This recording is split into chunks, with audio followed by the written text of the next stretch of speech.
So we're going to start off by doing a little bit more refactoring on our guess a number game, and then I'll show you a more specific example that will make a better use of variadic functions.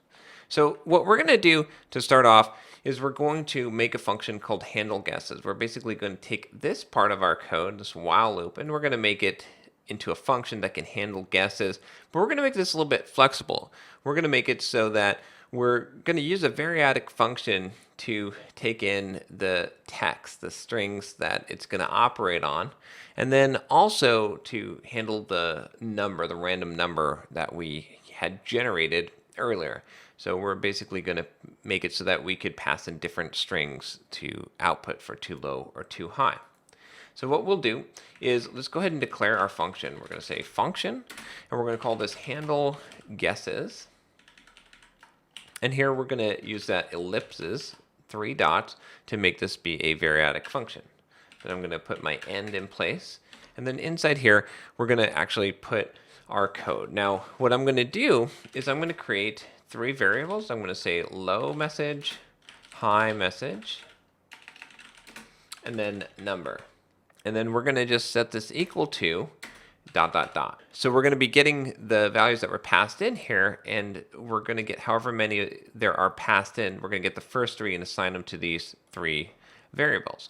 So then the next thing that we're going to do is we're going to go ahead and execute the code that we have here. So we're going to take this code out. Let's go ahead and cut this, and we're going to paste it inside of here. So we've got our while loop, and let's go ahead and change our indenting on here to make this be a little bit more clear. And then what we're going to want to do is we're going to make it so that instead of printing too low, we're going to go ahead and print whatever the low message is.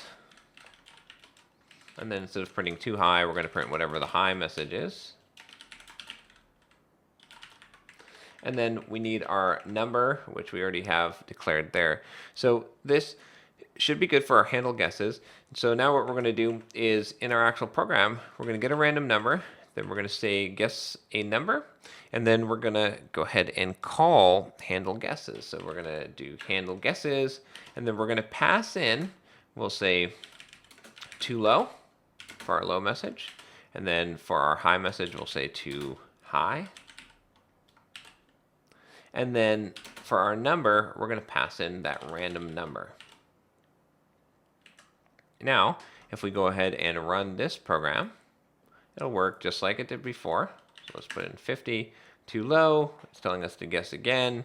So we could do 75 and so on. And then if we got it right, we'd get to this you got it. Now in this example, we're not really taking advantage of the variadic function here because we could just pass in low message, high message number. We don't really need this. We could just say low message, high message, and number, and it would function just the same. We don't actually need that part. We could comment that out. So if we were to run this, it would work just as it did before. So if I put in 50, we would get this working. But let's take a look now at an example where having a variable number of parameters will be much more impactful.